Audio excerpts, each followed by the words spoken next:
तो हेलो दोस्तों, आपका स्वागत है फिर से एक बार अगली नदी क्लासेस में। आई होप कि आप अच्छे होंगे, अच्छी आपकी तैयारी चल रही होगी। तो एक काफ़ी लंबे टाइम बाद हम मिल रहे हैं। मतलब मिल तो हम रहे हैं, लेकिन जनरली आपका पीसीएस के लिए आपका जो मेंस है उसके रिगार्डिंग हम काफ़ी दिनों बाद मिल रहे हैं। तो मिले हम इसलिए क्योंकि मैं कल पेपर दिख रहा था आपका पीवाईक्यू का, जो अभी 24 में आपका हुआ। तो उसमें अगर मैं पेपर आपको बोलूँ तो सीधा हम यहाँ से देखते हैं। तो इसमें आपको देखना है पेपर, आपका जो लास्ट पेपर है उत्तराखंड का, 8वां पेपर।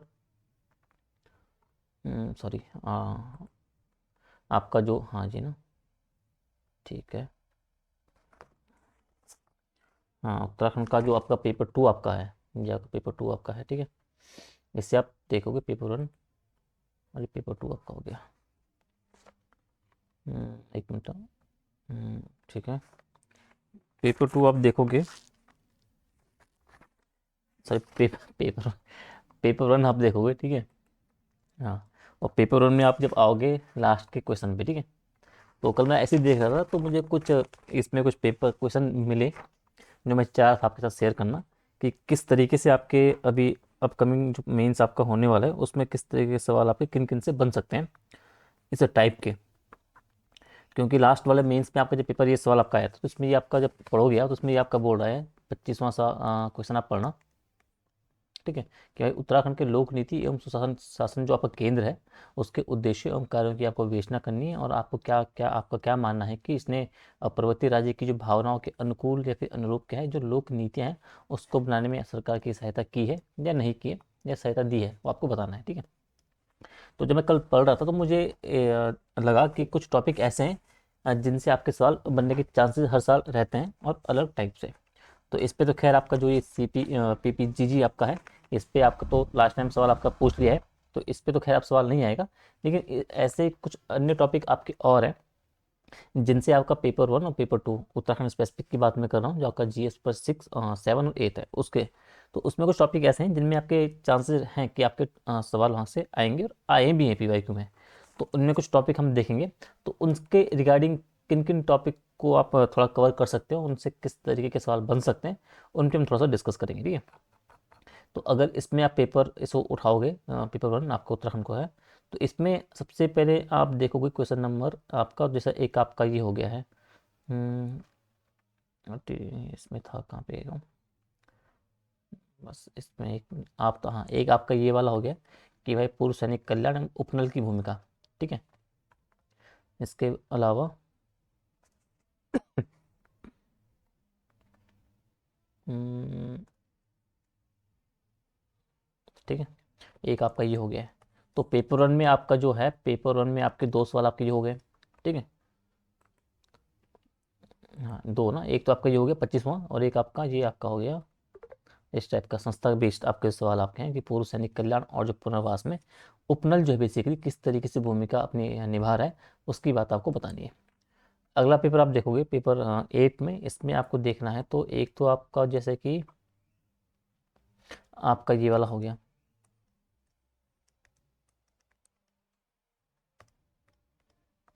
ठीक है। आपका जो हो गया कि भाई जो पलायन रोकथाम आयोग है उस पर आपको टिप्पणी करनी है। इसके अलावा आपका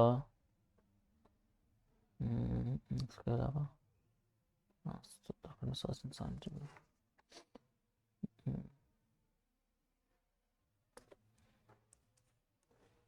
एक आपका 15 हो गया उत्तराखंड में आपदा प्रबंधन में आपका जो है एनडीआरएफ एसडीआरएफ आपका जो ये आपका हो गया है, ठीक है। इसके अलावा हम्म, ठीक है।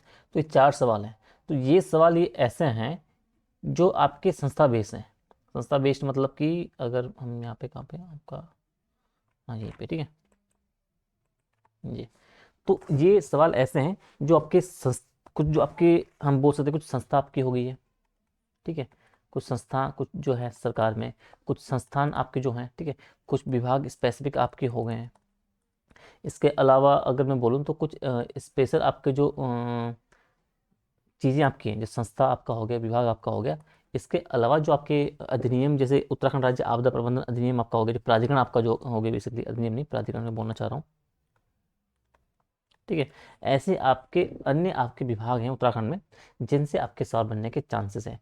और जो आपका 25वां आपका जो सवाल था, जो ये आपका लोक नीति और सुशासन केंद्र के बारे में था, ऐसे आपके अन्य भी आपके केंद्र आपके उत्तराखंड में जो काम कर रहे हैं, तो उनसे आपके सवाल बनने के चांसेस आपके रहते हैं।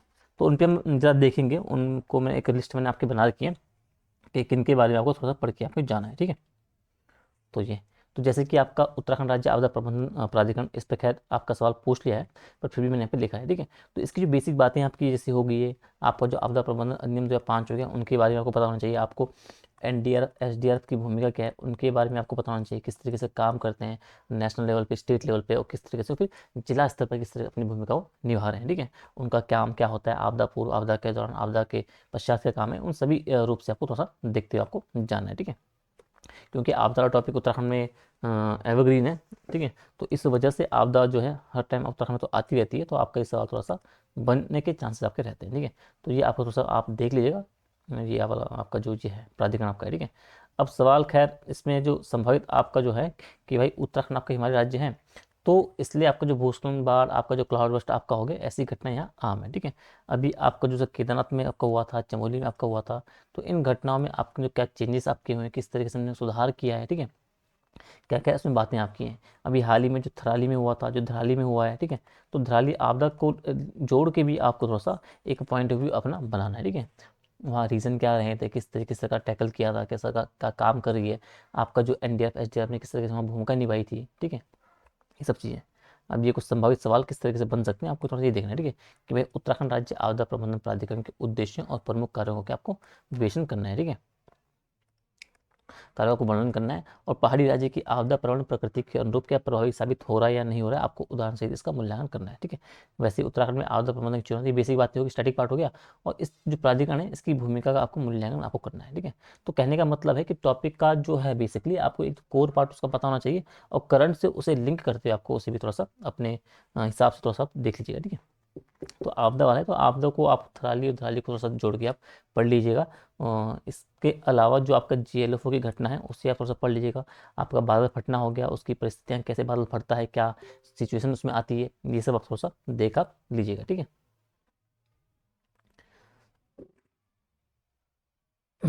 इसके अलावा अगला टॉपिक आपका है पर्यावरण, उत्तराखंड जो आपका पर्यावरण संरक्षण और जो प्रदूषण नियंत्रण बोर्ड आपका है, इसे आप थोड़ा सा पढ़ के आप थोड़ा चले जाइएगा, ठीक है। किस तरीके से आपका भूमिका निभा रहा है भाई, कहाँ से इसे शक्तियाँ प्राप्त है, ठीक है, इसका काम क्या है, आपका जो मुख्य उद्देश्य इसका है भाई, जो पर्यावरण संरक्षण और जो प्रदूषण नियंत्रण करना है और जो सतत विकास है उसको सुनिश्चित करने का ये काम करता है। इसके कार्य आपके हो गए, कार्य क्या है, उद्योगों की बात आप कर लो, प्रदूषण मॉनिटरिंग की बात कर लो, प्रदूषण कंट्रोल की बात करो, जन जागरूकता, लोक सुनवाई, क्लीन एनर्जी प्रमोशन, ये सब इसके कार्य क्षेत्र में आपके आते हैं, ठीक है। अब पहाड़ी राज्य में क्या इसकी भूमिका क्या है भाई, क्यों हिमालय आपका इकोसिस्टम वो संवेदनशील इकोसिस्टम है, ठीक है।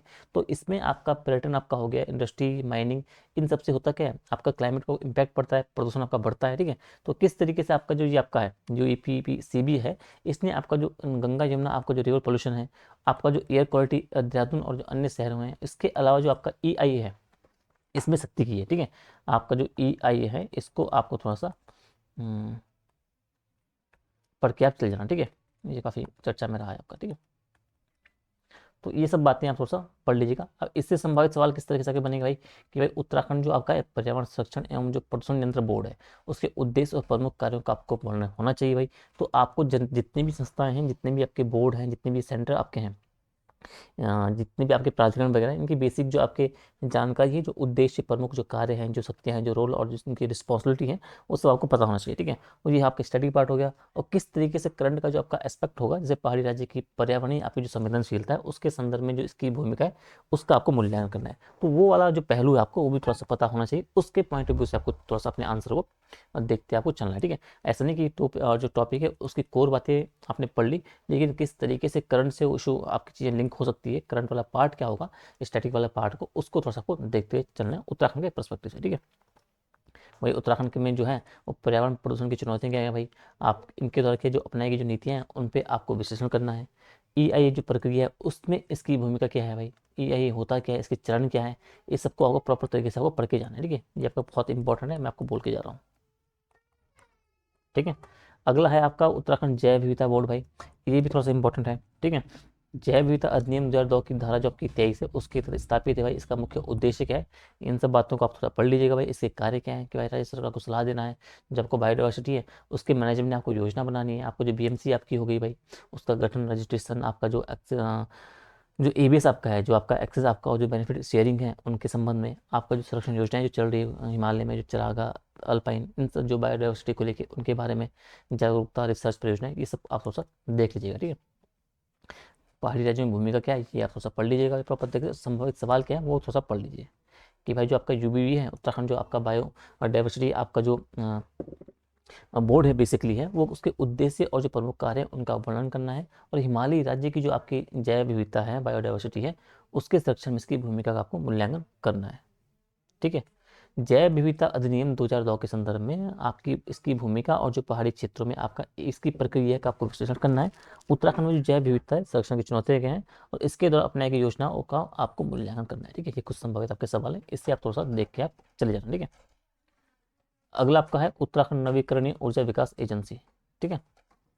अब ये भी हर टाइम आपका एक इम्पॉर्टेंट रहता है क्योंकि उत्तराखंड में आपका जो रिन्यूएबल एनर्जी इस पर काफ़ी अच्छा काम हो रहा है। चाहे आप सोलर की बात कर रहे हो, आप अगर पहाड़ी क्षेत्र में आपने देखा होगा, जब आप ट्रैवल कर रहे होंगे तो आपने देखा होगा कि जगह जो जो पहाड़ी क्षेत्र हैं जहाँ अच्छी खासी धूप आती है, तो आपने बड़े बड़े यहाँ पे सोलर आपके जो हैं उनका जाल बिछा हुआ आपने देखा होगा, ठीक है। तो उनसे भी आप थोड़ा समझ सकते हो कि सोलर को लेके, आपके जो सौर ऊर्जा को लेके किस तरीके से सरकार काम करी, क्योंकि हमारा जो टारगेट भी है 2070 तक का जो आपका नेट जीरो का टारगेट है, ठीक है, उससे भी हम देख रहे हैं। तो उसके पॉइंट ऑफ व्यू से इंपॉर्टेंट है। तो जो सौर ऊर्जा जो आपका है उस पर सरकार काफ़ी अच्छा खासा काम कर रही है, ठीक है। तो आपने देखा होगा कि उन पहाड़ों में आपने देखा होगा कि सोलर प्लेट आपकी लगी है, उनसे सौर ऊर्जा प्राप्त की जा रही है। इसके अलावा जो देखा होगा जो जितने भी सरकारी विभाग उत्तराखंड में है ना, तो कहीं कहीं आपके जो अधिकांश सरकारी विभाग हैं उनके छतों पर भी आपने देखा होगा कि जो सोलर प्लेट आपकी है वो लगी रहती है। तो वो भी सरकार की एक योजना का आपका हिस्सा है, ठीक है। तो आपका जो नवीकरणीय ऊर्जा विकास एजेंसी उरेडा है, ये आप थोड़ा सा इंपॉर्टेंट हो जाता है। इसे आप थोड़ा सा पढ़ लीजिएगा, इसके उद्देश्य क्या है, इसने किस तरीके से कार्य किया है और वर्तमान समय क्या क्या इसके चुनौतियां वगैरह हैं, ये सब, ठीक है। किस तरह से सोलर रूफ टॉप वाला आपका हो गया, ठीक है, ग्रिड कनेक्टेड सोलर प्रोजेक्ट आपका हो गया, मिनी माइक्रो हाइड्रो आपका जो बायोमास गैसीफायर आपका हो गया, आपका सब्सिडी लोन टेंडर नीति जो भी है सब आप थोड़ा सा नोएडा का देख लीजिएगा, ठीक है। और पहाड़ी राज्य में भूमिका क्या है भाई कि उत्तराखंड में छोटे छोटे जो आपके हाइड्रो प्रोजेक्ट हैं उनमें बहुत संभावना है, ठीक है। तो ये आप थोड़ा सा देख लीजिएगा। संभावित सवाल आपका क्या है भाई कि भाई उत्तराखंड जो आपका उरेडा है उसके उद्देश्य प्रमुख कार्य आपको पता होना चाहिए। पहाड़ी राज्य में सस्टेनेबल एनर्जी विकास में इनकी भूमिका का मूल्यांकन करना है। और ये इसलिए भी इंपॉर्टेंट है कि आपका जो 5 नंबर का सवाल है ना, 4 नंबर का सवाल आपको जो है, अगर आप देखोगे पेपर उत्तराखंड पेपर 2 आप देखोगे, ठीक है, तो उसमें आपका सवाल दूसरा अगर आप देखो यहाँ पे,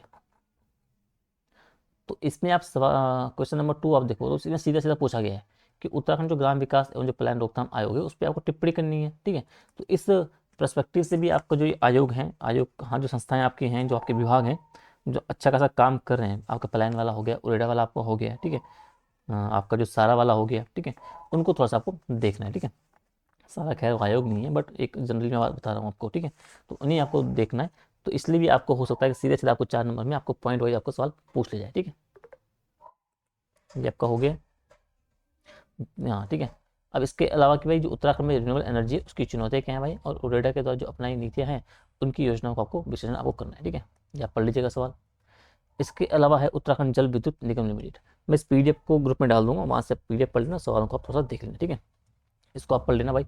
उत्तराखंड में जल विद्युत हाइड्रो पावर का विकास उत्पादन है, किस तरीके से बड़े वाले बांध चुनौतीपूर्ण हैं, छोटे वाले किस तरह फायदेमंद हैं उत्तराखंड की भौगोलिक आकृति को देखते हुए। तो इससे आप थोड़ा सा देख लीजिएगा, ठीक है। आपकी हाइड्रो पावर क्षमता, ये सब जो बेसिक बातें हैं। पहाड़ी राज्य में भूमिका क्या है, उत्तराखंड की नदियाँ आपकी जो है वो हाइड्रो पावर के लिए आदर्श हैं। तो आपके ये आप थोड़ा सा पढ़ लीजिएगा, ठीक है। बात जो आपका चैलेंज, जो साथ साथ जो चैलेंज आपका है कि भाई जो पर्यावरण प्रभाव है उस पर भी विवाद आपका होता रहता है। तो हमें सस्टेनेबल तरीके से जो छोटे प्रोजेक्ट्स हैं उन पे हमें फोकस करना चाहिए, ठीक है, समझिए। ठीक है, संभावित सवाल क्या है भाई, उत्तराखंड जो आपका जल विद्युत निगम लिमिटेड है उनके उद्देश्य और कार्य, जो बेसिक कॉन्सेप्ट है आपका वो है। और करंट वाला हम जो स्टैटिक पार्ट के अलावा जो बाकी चीज़ें हैं, जैसे पहाड़ी राज्य में हाइड्रो पावर विकास की चुनौतियाँ और जो यूजीवीएनएल है उसकी भूमिका का आपको मूल्यांकन करना है। उत्तराखंड में जल विद्युत की संभावनाएं और पर्यावरणीय प्रभाव क्या है, इनके द्वारा अपनाई गई नीतियों का आपको विश्लेषण करना है। हाइड्रो पावर प्रोजेक्ट्स में पर्यावरण संतुलन बनाए रखने में यूजीवीएनएल की भूमिका का मूल्यांकन करना है, समझ गए, ठीक है। अगला आपका है स्टेट आपका शेड्यूल आपका है, ये बहुत इंपॉर्टेंट है भाई। इस पे सरकार काफ़ी अच्छा खासा काम कर रही है, ठीक है। तो सिडकुल थोड़ा सा चर्चा में इसलिए भी अभी मैं बोल सकता हूँ, क्योंकि अगर आप देखोगे तो इस बार जो बजट कल पेश हुआ था, परसों पेश हुआ था, उसमें सरकार ने इस बार का जो सबसे बड़ा जो अमाउंट दिया है वो इसी के लिए किया है। सेंटर की बात मैं कर रहा हूँ, इंफ्रा के लिए अच्छा लगभग 12 लाख करोड़ के आसपास का बजट का बात की गई है। तो उस हिसाब से थोड़ा सा चर्चा में आ सकता है। तो हो सकता है कि आपको इंफ्रा को लेकर आपको जो सिडकुल है वो थोड़ा चर्चा में आ जाए, क्या इस पे सवाल आपके आयोग की निगाह पड़ जाए और सवाल आपका इससे बन जाए। तो सिडकुल और सिडकुल के साथ आपका एक ब्रिडकुल है, ये शायद आपने बहुत कम ने सुना होगा। तो इनका ये आपका होमवर्क है, ये ब्रिडकुल को आप थोड़ा देख लेना, ठीक है। ये भी सिडकुल अगर पढ़ोगे तो सिडकुल आप थोड़ा सा ब्रिडकुल पढ़ लेना, ठीक है। शायद मैं गलत लिख रहा हूँ, ब्रिडकुल है, ठीक है, ऐसे कुछ है। तो राज्य में इंडस्ट्रियल और जो आपका इंफ्रास्ट्रक्चर विकास है उसको बढ़ावा देना आपका सिडकुल के काम है। तो सिडकुल को आपको थोड़ा देखना है भाई, किस तरीके से काम कर रहा है, इसके क्या क्या जिम्मेदारियां हैं, पहाड़ी राज्य में किस तरीके से भूमिका निभा रहा है, ठीक है। उत्तराखंड जो आपके मैदानी क्षेत्र है उसमें इंडस्ट्री ज़्यादा है, जबकि पहाड़ी क्षेत्र में सीमित है, ठीक है। तो सिडकुल किस तरीके से जो बैलेंस डेवलपमेंट की कोशिश कर रहा है भाई, पहाड़ी में जो छोटे इंडस्ट्रियल एरिया है, कोटद्वार पौड़ी और जो पर्यटन आधारित जो इंडस्ट्री प्रमोट की है, लेकिन पहाड़ों में जो लैंड और ट्रांसपोर्ट है और जो लेबर है उसकी चुनौतियाँ बनी हुई है, ठीक है। तो सिडकुल के सवाल आप एक पहले आप सवाल पढ़ो। इसमें ये बोल रहा है कि जो आपका सिडकुल है इसके उद्देश्य और प्रमुख कार्यों का वर्णन करना है, और पहाड़ी और मैदानी क्षेत्रों में जो बैलेंस आपके इंडस्ट्रियल विकास है उसकी भूमिका आपका मूल्यांकन करना है, ठीक है। क्योंकि आप जब देखोगे तो अधिकांश क्या मतलब मैक्सिमम जितने भी आपकी बड़े बड़े इंफ्रा और जो प्रोजेक्ट हैं, जितने भी आपकी कंपनियां वगैरह हैं, जो कुछ भी हैं, वो आपके जो मैदानी जिले आपके तीन हैं, आपका देहरादून आपका हो गया, देहरादून आपका हो गया है, आपका उद्यम श्रीनगर आपका हो गया, और हरिद्वार हो गया। इनमें सब स्थापित हैं। तो जो बाकी आपके 10 आपके पहाड़ी राज्य हैं वहाँ तो आपका एक जो अंतर है, अनबैलेंस आपका हो रखा है ना, कि 3 जिलों में सब कुछ आपका है, बाकी 10 जिलों में ऐसा है नहीं विकास आपका इंफ्रास्ट्रक्चर और जो आपका जो चीज़ें चल रही है इंडस्ट्री बेस में बात कर रहा हूँ। तो उसको लेके किस तरीके से हमें कम काम कर सकते हैं, हम किस तरीके से, अगर बड़ी बड़ी फैक्ट्रियाँ स्थापित नहीं हो सक रही है तो छोटी छोटी जो फैक्ट्रियाँ उन पर हम काम कर सकते हैं। तो ये वाला पॉइंट ऑफ व्यू थोड़ा आप देख के चल जाना, ठीक है। उत्तराखंड में इंडस्ट्रियल विकास की चुनौती क्या है भाई, वही जो हम बात कर रहे हैं, और सिडकुल द्वारा क्या आपकी नीतियाँ अपनाई गई, ठीक है। ये आप पढ़ लीजिएगा। उरेडा ये आपका हो गया, ठीक है, रिपीट हो गया, ठीक है। जीजीबीएनएल भी हो गया, रिपीट हो गया, अच्छा रिपीट हो गया, अच्छा सिडकुल भी हो गया, शायद रिपीट हो गया, ठीक है। कुछ सीधे सवाल ये हैं कि भाई उत्तराखंड में जो मैदानी और पहाड़ी, मैंने चेंज कर लेता हूँ। तो उत्तराखंड में जो मैदानी और जो पहाड़ी क्षेत्रों के बीच आपका जो विकास असंतुलन की जो समस्या है उसका वर्णन करना है। आपका चलता है ना, पहाड़ बना मैदान चलता है ना आपका, तो उस वजह से आपका ये टॉपिक है थोड़ा सा आपका चर्चा में रहता है, ठीक है।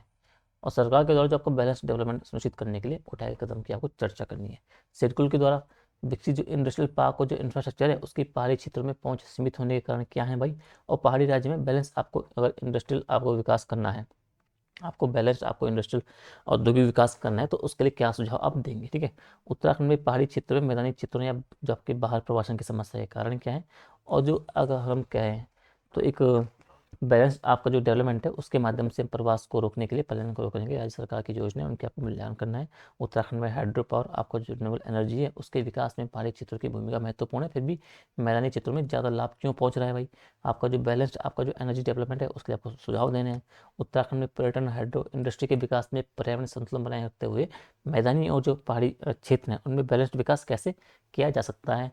सेतु आयोग आपका जो हो गया, इन जैसी संस्थाओं ने उत्तराखंड में जो बेसिकली मैदानी और जो पहाड़ी क्षेत्र हैं उसके बीच विकास असंतुलन को दूर करने में क्या योगदान दिया है, ठीक है। और जो हाल ही में रिपोर्ट अगर आप देखोगे तो उसको थोड़ा सा देख लेना, ठीक है। अभी शायद जो एक्सपोर्ट आपके जो प्रिपेयर ये रिपोर्ट आपकी आई है, और उसमें उत्तराखंड जो है छोटे राज्यों में पहला स्थान से मिला है। तो ये थोड़ा सा आप देख लीजिएगा, ठीक है। उत्तराखंड स्थिति का विश्लेषण करना है, क्या रैंकिंग पहाड़ी क्षेत्रों के विकास को प्रतिबिंबित करती है भाई, और एक पहाड़ी राज्य होने के बावजूद मैदानी क्षेत्रों में ही औद्योगिक और आर्थिक विकास केंद्रित क्यों रहा है, ठीक है। बैलेंस्ड डेवलपमेंट के लिए राज्य सरकार के द्वारा उठाए कदमों की आपको चर्चा करनी है, सीमाओं का आपको मूल्यांकन करना है, ठीक है। अब बात आपको ये रखनी है कुछ डेटा कि भाई पहाड़ी क्षेत्र आपका अच्छा खासा है, भूभाग है, लेकिन जनसंख्या आपकी क्या है, पहाड़ी क्षेत्रों में कम रह रही है। मैदानी क्षेत्रों में आपका भूभाग कम है लेकिन जनसंख्या 70% जनसंख्या आपका इस सीमा का हो रहा है, इंडस्ट्री निवेश भी, ठीक है। प्रवासन दर जो बाकी है थोड़ा ये आप सब देख लीजिएगा, ठीक है। ये आप जो पॉजिटिव बातें आप बोल सकते हैं भाई कि टूरिज्म आपका हो गया, हर्बल आपका हो गया, organic farming, mini hydro, MSME promotion आपका हो गया, ठीक है। आपका वन डिस्ट्रिक्ट वन प्रोडक्ट आपका हो गया, home stay policy, eco tourism, ये कुछ ऐसे टर्म है ना, ये बहुत इंपॉर्टेंट टर्म है। इन सब इस जो सभी ये टर्म्स हैं इनको अलग से आपको एक एक टर्म्स को उठा के उसको अच्छे से करके जाना है। सीधा सीधा बहुत हाई चांसेस है कि आपको सीधा सीधा उनसे आपका सवाल से टकर जाए, ठीक है। जो चैलेंजेस भी हैं वो थोड़ा देख लीजिएगा कि लैंड उपलब्धता कम है, ट्रांसपोर्ट महंगा है, लेबर आपका माइग्रेशन कर चुका है, पर्यावरण क्लियरेंस की एक समस्या रहती है, ठीक है। और सुझाव एक्स्ट्रा आप किस तरीके से बोल सकते हो भाई कि पहाड़ी क्षेत्र में एक स्पेशल पैकेज आप दे सकते हो जिसमें टैक्स छूट मिले, सब्सिडी, आपका रिमोट वर्क प्रमोशनल की बात आप करो, आप स्किल डेवलपमेंट की बात करो, इको फ्रेंडली इंडस्ट्रीज़ की बात करो, ठीक है। इन्हें आपको थोड़ा सा देखते हुए जाना है। इसके अलावा कुछ अन्य जो आपके आयोग हैं, तो एक उत्तराखंड राज्य महिला आयोग, इसे आप थोड़ा सा पढ़ के चले जाना भाई, ठीक है। क्योंकि महिलाओं के मुद्दे आजकल काफ़ी चर्चा में है, इस वजह से आपके चर्चा में रहा है बेसिकली आपका, ठीक है। तो ये बेसिकली आपके कार्य वगैरह है, इसकी भूमिका क्या है पहाड़ी राज्यों में। आपकी ग्रामीण महिलाएं, प्रवासन, आर्थिक निर्भरता, घरेलू हिंसा, शिक्षा, स्वास्थ्य पहुंच की कमी से प्रभावित, ये सब आप थोड़ा सा पढ़ लीजिएगा। संभावित सवाल आपके हैं, ये पेन चेंज करना पड़ेगा, बार चेंज करना पड़ रहा है मुझे। तो उत्तराखंड में जो आपकी महिला आयोग है उसके उद्देश्य और प्रमुख कार्यों का वर्णन करना है। पहाड़ी राज्य में ग्रामीण महिलाओं की चुनौतियाँ क्या हैं भाई, आपको बताना है। उत्तराखंड में, हाँ, तो उत्तराखंड में ग्रामीण महिलाओं की चुनौतियों की बात आए, ठीक है, या फिर अगर महिला सशक्तिकरण को लेके उसकी समस्या क्या है, सबसे बड़ी चुनौती क्या है, तो अगर इस पे अगर सवाल आए या ऐसे आए, कुछ भी आए, अगर जनरल आया है कि उत्तराखंड में बेसिकली आपको जो महिला है, तो महिला सरकार की तो इतना योजनाएं चलाई जा रही है, सरकार इतना काम कर रही है, लेकिन वर्तमान समय में अगर जो महिलाएं हैं उत्तराखंड में, उनके समक्ष सबसे बड़ी चुनौती क्या है, अगर इस पर्सपेक्टिव से आपका सवाल पूछा जाता है, चाहे वो एसए में पूछा जाए या उत्तराखंड के 2 पेपर में पूछा जाए, तो आपको इस बात का ध्यान रखना है। बाकी तो आप बताओगे बताओगे, लेकिन सबसे महत्वपूर्ण चुनौती है वो है महिलाओं पे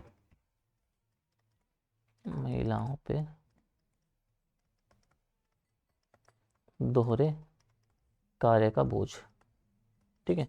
तो जो पहाड़ की महिलाएं हैं उन पे जो आपका सबसे बड़ा जो चुनौती है वो है महिलाओं पे दोहरे कार्य का बोझ, ठीक है।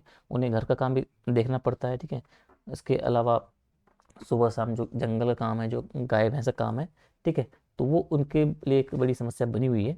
उनसे उनके हेल्थ इशू आते हैं, जो बाकी जो चीज़ें हैं वो सब उसी से उनकी चीज़ें डेवलप होती है, ठीक है।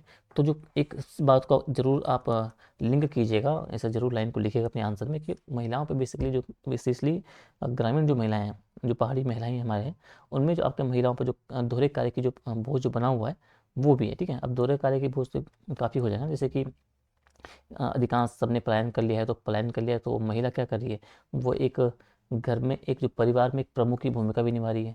और जो ये प्रमुख की भूमिका निभा रही है बेसिकली, ठीक है, गार्जियन की भूमिका निभा रही है। अब पुरुष तो आपका मैदान में आ गया जॉब करने के लिए, ठीक है, महिला बची घर में अकेली, तो वही क्या कर रही है, वो अब एक गार्जियन की भूमिका निभा रही है, एक प्रमुख की भूमिका निभा रही है परिवार में। अब एक पॉइंट तुम इस तरीके से बोल सकते हो कि भाई अगर महिला वहाँ पे प्रमुख की भूमिका निभा रही है तो इसे तुम महिला सशक्तिकरण बोलोगे कि महिलाएं प्रमुख की भूमिका निभा रही है, लेकिन ये उसका वो वाला पहलू नहीं है, ये मजबूरी है एक हिसाब से, समझो कि भाई एक उसकी भूमिका भी निभा रही है और इसके साथ साथ उसे जो घर का पूरा काम देखना पड़ रहा है, जंगल का पूरा काम देखना पड़ रहा है, तो ये अतिरिक्त बोझ उसके ऊपर है, समझो। ये भूमिका पॉजिटिव प्रमुख की भूमिका तब होती है अगर उनका जो पुरुष है जो पहाड़ का, वो गांव में ही रहे, साथ में रहे फैमिली में, और तब जो है पुरुष जो अपना जो प्रमुख हम जो बात करें, तब अगर महिलाओं को इस बाहर का इस चीज़ का अगर उत्तरदायित्व मिलता है, तब वो महिला सशक्तिकरण की दिशा में एक अच्छा प्रयास होगा। बट वर्तमान स्थिति ये है कि वो सिर्फ दोहरा जो हम बोझ बोल रहे हैं वो इस पर्सपेक्टिव से, ठीक है। तो ये पहले आप थोड़ा सा देख लीजिएगा। उत्तराखंड महिला अधिकार चुनौतियाँ क्या है भाई, ये पढ़ लेना। और पहाड़ी क्षेत्रों में महिलाओं के सशक्तिकरण में इसकी भूमिका और सीमाओं का आपको मूल्यांकन करना है। इसके अलावा उत्तराखंड राज्य बाल अधिकार संरक्षण आयोग, इसे आप पढ़ लीजिएगा थोड़ा सा। इसके पहाड़ी क्षेत्रों में किस तरह की भूमिका हो सकती है ये आप पढ़ लेना, ठीक है। इस संभावित सवाल आपके हैं कि उत्तराखंड राज्य बाल अधिकार संरक्षण आयोग के उद्देश्य और प्रमुख कार्यों का आपको वर्णन करना है। उत्तराखंड में बाल अधिकारों की चुनौतियाँ क्या है भाई, वो आपको देखना है। और पहाड़ी क्षेत्रों में बच्चों के अधिकारों के संरक्षण में इसकी भूमिका पे आपकी प्रभावशीलता का आपको मूल्यांकन करना है, ठीक है। इसके अलावा उत्तराखंड मानवाधिकार आयोग भी पढ़ लेना आप थोड़ा सा, इसके किस तरह की भूमिका इसकी है ये पढ़ लेना, और ये आपके सवाल हो गए, ठीक है। उत्तराखंड वन विकास निगम, ये थोड़ा सा देख लेना, ठीक है। ये लाभ से कार्य वगैरह हो गए, और ये संबंधित सवाल आपके होंगे, ठीक है। इसके अलावा उत्तराखंड राज्य ग्रामीण आजीविका मिशन, थोड़ा सा इसे भी देख लीजिएगा, इस संबंधित सवाल आप पढ़ लेना। उत्तराखंड राज्य ग्रामीण बैंक आपका हो गया है, इस संभावित सवाल है। और ये कुछ जनरल आपके सवाल मैंने लिखे हैं, ठीक है, कि जैसे कि अपनी सरकार पोर्टल के उद्देश्य कार्य आपको बताने और पहाड़ी राज्य की चुनौतियों को दूर करने में किस तरह भूमिका आपका निभा रहा है। नीति आयोग की जो एसडीजी इंडिया इंडेक्स में उत्तराखंड की प्रगति का मूल्यांकन करना है और पहाड़ी राज्यों की विशेषताओं के संदर्भ में इसकी क्या चुनौतियाँ हैं, ठीक है। इसके अलावा आपका उत्तराखंड स्टेट इनोवेशन सोसाइटी के उद्देश्य और कार्य आप पढ़ लेना भाई। आपका जो गुड गवर्नेंस है बेसिकली, तो नीति आयोग के गुड गवर्नेंस इंडेक्स में उत्तराखंड की रैंकिंग आपका क्या है उसका मूल्यांकन करना है और सुशासन के क्षेत्र में पहाड़ी राज्यों की क्या क्या चुनौतियाँ और उपलब्धियाँ हैं, ठीक है। उत्तराखंड के जो डिजिटल आपका जो गवर्नेंस इनिशिएटिव आपका है, जैसे उमंग आपका हो गया है, ई डिस्ट्रिक्ट आपका हो गया है, ठीक है, अपनी सरकार जो पोर्टल आपका हो गया है, इनके उद्देश्य प्रभाव क्या है। आपका नीति आयोग का जो स्टेट एनर्जी एंड जो क्लाइमेट आपका जो इंडेक्स है उसमें उत्तराखंड की स्थिति का आपको विश्लेषण करना है, ठीक है। इसके अलावा Uttarakhand state open data portal को थोड़ा पढ़ लेना आप। इसके कार्य उद्देश्य पारदर्शिता और सुशासन को बढ़ाने में किस तरह से हेल्प निभा रहा है। नीति आयोग की 3-4 रिपोर्ट हैं, आप जरूर पढ़ के चल जाना। आपका एसडीजी इंडिया इंडेक्स 23-24 वाली है। गुड गवर्नेंस इंडेक्स रिपोर्ट आपकी हो गई है। एक्सपोर्ट प्रिपेंडेंस इंडेक्स भी आपकी जो रिपोर्ट शायद अब आ गई है। और स्टेट एनर्जी एंड जो क्लाइमेट इंडेक्स आपका है, ठीक है। इसके अलावा एक टॉपिक इसमें और लिखा है वो है डिलिमिटेशन और उत्तराखंड के पहाड़ी क्षेत्र में जो डेमोग्राफिक चेंज का खतरा। क्योंकि जो आपका जो डिलिमिटेशन होता है, ठीक है, तो उसमें ये होता है कि जब आपका डिलिमिटेशन होगा तो आपका जो जनसंख्या अनुपात होता है, जनसंख्या को बेस बनाया जाता है, ठीक है। मैं सिर्फ मेन बात बता रहा हूँ आपको, जनसंख्या बेस आपको बनाई जाती है और जनसंख्या के आधार पर आपको फिर सीटें आपको प्रोवाइड की जाती है, ठीक है। लेकिन अब चुनौती मुद्दा ये इसलिए चर्चा में है क्योंकि उत्तराखंड में अधिकतम जो आपके जो पहाड़ी क्षेत्र हैं, पहाड़ी क्षेत्रों से जो अधिकतम जनसंख्या आपकी जो है, अधिकतम जनसंख्या आपकी कर चुकी है पलायन मैदानी क्षेत्रों में। और मैदानी क्षेत्र में जब पलायन कर चुकी है, अगर डिलिमिटेशन होगा तो पहाड़ी क्षेत्रों में जब जनसंख्या रहेगी नहीं, अब जनसंख्या रहेगी नहीं तो वहाँ क्या होगा, वहाँ सीटें कम आएगी। विधायक की जो आपकी विधानसभा सीटें हम बात कर रहे हैं, ठीक है, वहाँ जब विधानसभा सीटें कम होगी और सीटें कहाँ बढ़ेगी, सीधा सीधा आपके जो मैदानी जिले हैं, जो आपके मैदानी जिले हैं, देहरादून आपका हो गया, आपका उधम सिंह नगर आपका हो गया, आपका हरिद्वार हो गया, वहाँ आपकी जो विधानसभा सीटें बढ़ेंगी। तो ये एक बेसिकली हम कह सकते हैं एक ये पहाड़ बनाम जो मैदान का जो आपका ये है डिस्टेंस और भी बढ़ने के चांसेस रहेंगे, ठीक है। और जब विधानसभा सीटें आपकी सीटें पहाड़ में कम हो जाएगी तो वहाँ के मुद्दे उठाएगा कौन, कोई नहीं। तो इसलिए इस पर भी चर्चा चल रही है कि चर्चा चल रही है कि जो आपकी जनसंख्या का अनुपात बनाया जा रहा है, तो उसके अलावा हम ये कर सकते हैं कि आपका क्षेत्रफल को मतलब भूमि को हम उसमें शामिल कर सकते हैं। उस बेस पे क्या है, सीटों का बंटवारा को लेके बात चल रही थी। तो मेन बात यही है डिलिमिटेशन को लेके उत्तराखंड के पहाड़ी क्षेत्र में क्या डेमोग्राफिक चेंज का खतरा है, ठीक है। तो मेन बात वही है इसको लेके, तो ये बात सारा वही है, इसे आप पढ़ लीजिएगा, ठीक है। और जिसके संबंधित सवाल आपके ये आप पढ़ लेंगे। उत्तराखंड के पलायन के कारण पहाड़ी क्षेत्रों की जनसंख्या में कमी है। जनसंख्या जो आपकी आधारित आपका जो डिलिमिटेशन से पहाड़ी क्षेत्रों में राजनीतिक प्रतिनिधित्व पर क्या प्रभाव पड़ेगा, डेमोग्राफिक चेंज खतरे का मूल्यांकन करिए, ठीक है। तो ये सारे सवाल आपके उसी बेस पे हैं, ठीक है, समझ गए। तो ये डिलिमिटेशन वाला आपका जो टॉपिक है इसे आप थोड़ा सा पढ़ के चल जाना। तो ये कुछ टॉपिक थे जो मुझे लग रहा था कि आपको पता होने चाहिए एग्जाम से पहले, तो इन पे आप अच्छे से काम करना। हर जो संस्था, हर जो विभाग है, जो डिपार्टमेंट है, हर आपकी जो फ्री बॉडी है, उन सबको पढ़ना, उनके बेसिक जो कार्य हैं, बेसिक रोल और जो रिस्पॉन्सिबिलिटी है उनको पढ़ के जाना। और किस तरीके जो स्टैटिक वाला पार्ट ही है, किस तरीके से उत्तराखंड का जो एक स्पेसिफिक चीज़ें हैं उनसे जुड़ सकती है, वो आपको थोड़ा सा पढ़ के भी जाना, ठीक है। और जो गुड गवर्नेंस वाला पार्ट है वो उत्तराखंड में जो गुड गवर्नेंस वाला पार्ट है ये अच्छे से आप थोड़ा सा देखते हुए चले जाना। इस पर हाई चांसेस आपके सवाल बनने के। बाकी इतना ही। इसके अलावा कुछ मुझे कुछ और लगा तो मैं क्लास आपको शेयर करूंगा। अभी अप्रैल का टाइम है, 2 महीने आपके पास हैं, अच्छे से आप आंसर राइटिंग करिए। जितना आप आंसर लिखोगे उतना आप बेहतर होते जाओगे। आपको पढ़ना तो ही, पढ़ने से ज़्यादा आपको लिखना है, ठीक है। तो लिखने पे आपको विशेष ध्यान देना है भाई, ठीक है। तभी आप अच्छी फ्लो में आप आ पाओगे, अच्छी तैयारी आपकी हो पाएगी। बाकी कुछ और अगर हेल्प चाहिए किसी और टॉपिक को लेके, किसी पेपर स्पेसिफिक कुछ भी, तो आप कमेंट पे आप चीज़ें बता सकती हो। टेलीग्राम ग्रुप में आप मैसेज कर सकते हो, मैं उस पर भी क्लास करने की कोशिश करूँगा, ठीक है। तो इसके अलावा एक इम्पॉर्टेंट बात आपका ये है कि इम्पॉर्टेंट बात आपका ये कि आर के लिए काफ़ी बच्चे फोर्स कर रहे थे।